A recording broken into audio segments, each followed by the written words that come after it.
Amém, queridos irmãos? Chegamos à segunda-feira, quarta semana. Essa quarta semana, o título geral é A Restauração do Povo de Deus revelada no livro de Ezequiel. O título, A História do Povo de Israel e sua ligação com a era da Igreja. O versículo, Êxodo 19:4. Tendes visto o que fiz aos egípcios, como vos levei sobre asas de águia e vos cheguei a mim. Senhor Jesus, obrigado, Senhor, por mais um dia. E obrigado, pois o Senhor, através da sua obra, nos reconectou com Deus, nos aproximou de si mesmo. Hoje, nós podemos viver em comunhão com o Senhor, desfrutando do que o Senhor é, de tudo que o Senhor tem, desfrutando também da tua intimidade, recebendo a tua palavra, sendo lavados por tua palavra. Hoje nós conhecemos o teu coração, Senhor. O Senhor tem aberto para nós o que há no seu íntimo, tem nos revelado a sua palavra e tem nos dado a direção, o caminho que te agrada, a direção para nós sermos vencedores. Nada podemos por nós mesmos, Senhor, mas o Senhor tem nos chegado cada vez mais a si mesmo. Hoje estamos em Ti e a Tua palavra habitando ricamente em nosso coração. Isso tem nos transformado, isso tem mudado a nossa vida. Por isso o Senhor continua falando com cada um de nós, continua, Senhor, nos transformando. Nós não queremos permanecer no que somos, nós queremos permanecer em Ti, pois em Ti estamos guardados, em Ti estamos seguros, em Ti somos mais que vencedores. Obrigado, Senhor. Jesus é o nosso Senhor. Muito bem, queridos irmãos, o título dessa segunda-feira, A História do Povo de Israel e sua ligação com a era da Igreja. Então, irmãos, tudo que nós vemos no Antigo Testamento, nós sabemos, o apóstolo Paulo fala, é uma sombra, são figuras da realidade do Novo Testamento. E Paulo também fala para os coríntios que a história de Israel também ela foi escrita para nossa advertência. Em 1 Coríntios capítulo 10, versículo 11, ele diz: Estas coisas lhe sobrevieram como exemplos e foram escritas para advertência nossa, de nós outros sobre quem os fins dos séculos têm chegado. Então, o intuito é nós olharmos, irmãos, todos os erros e também todos os acertos, para não incorrermos nos mesmos erros e para nós realçarmos os acertos, o caminho correto. Quando o povo de Israel foi tirado do Egito pelo Senhor com mão forte e foi levado até o deserto, até o Monte Sinai. E ali, irmãos, o Senhor falando com Moisés, para Moisés transmitir as palavras do Senhor ao povo, ele mostra para o povo de Israel o seu coração. Então ele começa no versículo 4, Êxodo 19, dizendo: Tendes visto o que fiz aos egípcios, como vos levei sobre asas de águia e vos cheguei a mim. Agora, pois, se diligentemente ouvirdes a minha voz e guardardes a minha aliança, então sereis a minha propriedade peculiar dentre todos os povos, porque toda a terra é minha. Vós me sereis reino de sacerdotes e nação santa. São estas as palavras que falarás aos filhos de Israel. Então aqui, irmãos, primeiramente, o Senhor disse: Eu tirei vocês do Egito, da casa de escravidão, da casa de servidão, mas eu não tirei vocês do Egito para que vocês ficassem por aí, perdidos no mundo, perdidos nas suas próprias coisas. Eu tirei vocês do Egito e eu vos cheguei a mim, como uma grande águia chega os seus filhotes debaixo das suas asas. O Senhor Jesus, em Mateus 23, quando ele estava praticamente se despedindo do povo de Israel, o povo de Israel que o havia rejeitado, e agora então, com a sua morte e crucificação, com a sua ressurreição, o Senhor daria início à era da igreja. Então o Senhor, ele falou a partir do versículo 37, são os últimos versículos do capítulo 23. Ele disse: Jerusalém, Jerusalém, que mata os profetas e apedreja os que te foram enviados. Quantas vezes quis eu reunir os teus filhos, como a galinha junta os seus pintinhos debaixo das asas, e vós não o quisestes. Então veja, irmãos, o coração do Senhor é um coração de que os seus filhos estejam próximos a Ele, sejam íntimos dEle. Mas a pergunta é, qual é o coração dos filhos de Deus? Você percebe? Aqui o Senhor é claro. Ele diz que Ele envia os profetas. Ele envia pessoas. Para quê? Para falar a sua palavra. Isso você vê durante todo o Antigo Testamento. Para que as pessoas, os povos de Israel se arrependam. E se arrependendo, irmãos, volte ao Senhor.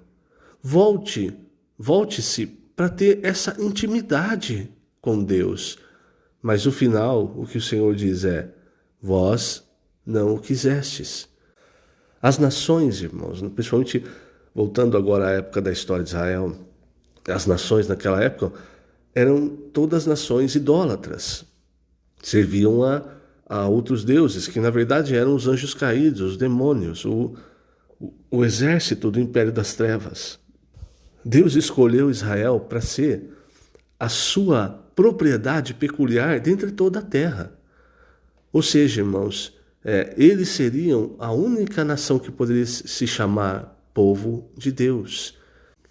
Mas tem uma questão, irmãos. Ali o Senhor, voltando para Êxodo 19, o Senhor, ele fala: bom, se diligentemente ouvirdes a minha voz. Veja, é muito importante para que nós tenhamos intimidade com o Senhor. Nós aprendemos a ouvir a voz do Senhor. Outro ponto, ouvir diligentemente a minha voz e guardar a minha aliança. Isso está ligado, irmãos, ao que a igreja em Filadélfia, muitos anos depois, fez.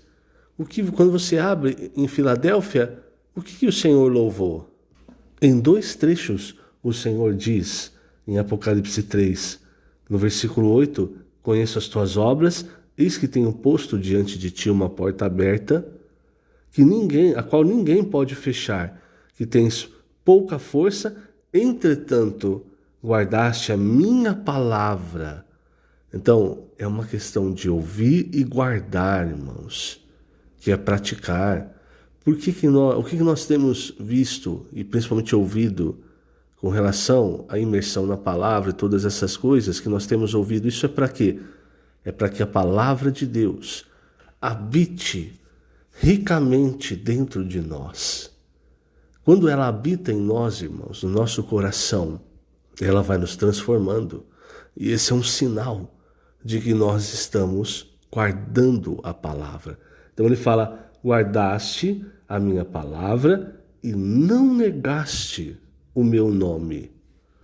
Não negar o nome do Senhor, irmãos, não está só relacionado a invocar o nome do Senhor, mas principalmente a pregar o Evangelho. O que o Senhor disse nos Evangelhos? Aquele que me negar diante dos homens, eu também o negarei. Isso no dia do juízo. Então, esse negar o Senhor, irmãos, tem relação a não dar testemunho do Senhor. Você fica um cristão só dentro da reunião. Só os irmãos sabem que você é cristão, porque você nunca fala do Senhor. Então, às vezes a gente pensa, não negar o nome do Senhor é invocar o nome do Senhor. Também, mas principalmente, irmãos, está relacionado a dar testemunho do Senhor, de que Jesus é o meu Senhor, para as pessoas, entende? Então, a palavra Perdão, nós vimos isso semana passada. A palavra, irmãos, ela gera em nós o amor, porque ela traz para nós tudo que Deus é. E isso nos impele a falar de Deus às pessoas. É aquela experiência da mulher samaritana em João 4, em que o Senhor falou com ela, foi falando a palavra, irmãos, ela foi quebrando todas as pedras, toda a dureza, todas as coisas contidas no interior daquela mulher, até que ela fez o quê? Ela deixou o seu cântaro e foi até a cidade. Ela foi até a cidade para dizer, para pregar o evangelho, para dar testemunho de que Jesus era o Cristo. Então, irmãos, voltando aqui, vamos relacionar isso. O que o Senhor quer, irmãos, é que nós cada vez mais tenhamos intimidade com Ele, com Deus. Isso vem através da sua palavra, de ter um amor reverente à sua palavra. A palavra de Deus, ela tem que ter um lugar especial na nossa vida, irmãos. Todos os dias nós precisamos ter contato com a Bíblia. E também nós precisamos, irmãos, ter contato com a palavra que tem sido falada por Deus por meio dos seus profetas. Por quê? Porque quando você junta a palavra fundamental, a palavra logos, com a palavra rema, a revelação, a luz para trilhar o caminho. É assim, irmãos, que nós vamos recebendo a luz de Deus, por exemplo, para que nós enxerguemos que Deus quer ser íntimo de cada um de nós. Eu vou aproveitar, vou ler aqui na página 57, o último parágrafo, falando da intimidade de Deus com o seu povo. O mesmo acontece conosco hoje. Qualquer situação sem Deus é difícil e cansativa, mas em sua presença é como estar sobre as asas de uma águia. O propósito de Deus de tirar o povo do Egito foi ter um povo chegado a si.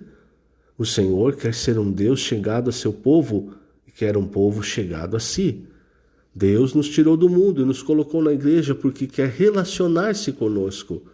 Não tenhamos medo de nos aproximar dele, pois ele quer ter intimidade com o homem que criou. Agora, irmãos, veja só. Veja o ponto importante de Cristo. Por quê? Lá naquela parte de Êxodo 19, quando o Senhor falou isso, o que o povo de Israel respondeu? Não, tudo que o Senhor falar, faremos. Isso, irmão, suscitou a ira de Deus, porque o povo não conhecia a si mesmo. Nenhum de nós pode servir a Deus por nós mesmos. E isso ocasionou então que o Senhor desse a lei, os 10 mandamentos e todo o decorrer da lei, para que o povo de Israel entendesse. Primeiramente, a lei ela mostra quem Deus é, e segundo, ela expõe quem nós somos. E aí você vê o abismo entre nós e Deus. Então, irmãos, veja, Deus ele queria um povo chegado a si, ele queria uma intimidade com o seu povo, mas não é de qualquer jeito. Esse é o problema do ser humano. Ele acha que as coisas de Deus ele pode fazer de qualquer jeito. Não, irmãos. Então, o que o Senhor fez? Quando nós chegamos em Gálatas, nós vemos Paulo falando que a lei ela serviu de aio para nos conduzir a Cristo. Quer dizer, é como se você tivesse ali seguro pela lei até a realidade chegar. A realidade é Cristo. Cristo é o ponto, irmãos, que vai ligar o homem com Deus. Então, hoje, em Cristo, naquela época, o povo de Israel não entendia isso e achava que em si eles podiam servir a Deus. Não podiam. Por isso Deus, então, deu a lei para que eles vissem a sua condição. Mas, quando o Senhor Jesus veio, irmãos, morreu, ressuscitou, se tornou Espírito que dá vida, o outro Consolador, não há mais a necessidade da lei, porque agora em Cristo nós podemos servir a Deus. Entende? A conexão. Sem Cristo não há como servir a Deus, não há como agradar a Deus, como guardar a palavra de Deus. Por quê? Porque nós não temos essa capacidade, há um abismo entre nós. Mas em Cristo esse abismo é preenchido. E aí sim, irmãos, nós podemos agradar a Deus, nós podemos servir ao Senhor. Sempre em Cristo. Então, o que acontecia com os colossenses? Eles estavam sendo, de certa forma, separados de Cristo e estavam se voltando a mais ou menos essa situação aqui do Antigo Testamento, ligados ao gnosticismo, ao ascetismo, que eram formas de aperfeiçoar a sua carne para servir a Deus. Isso Deus rejeita. Até a questão de adoração a anjos, como se eles fossem intermediadores, mediadores, né? Não, irmãos, Cristo é tudo. Ele é o centro, ele é o conector, que conecta todas as coisas a Deus. É através de Cristo, é através do Espírito que nós podemos servir a Deus. É através de Cristo, irmãos, que nós podemos ter intimidade com o Senhor, com Deus. Nunca se esqueça disso. Se o que você faz para o Senhor, você faz para Deus, em qualquer serviço que você tiver, tudo tem que ser em Cristo. Tem que ser exercitando o Espírito para estar em comunhão com o Senhor. Do contrário, irmãos, nós caímos nessa situação do Antigo Testamento. Deus não se agrada, Deus não aceita. Isso é muito importante nós entendermos. O que o Senhor quer é ser íntimo do seu povo, mas sempre através de Cristo. Que o Senhor te abençoe grandemente nesse dia. Lembrando, estamos colocando essas gravações na página do YouTube da igreja em Ribeirão Preto, onde você pode acessar na aba de vídeos. Jesus é o Senhor.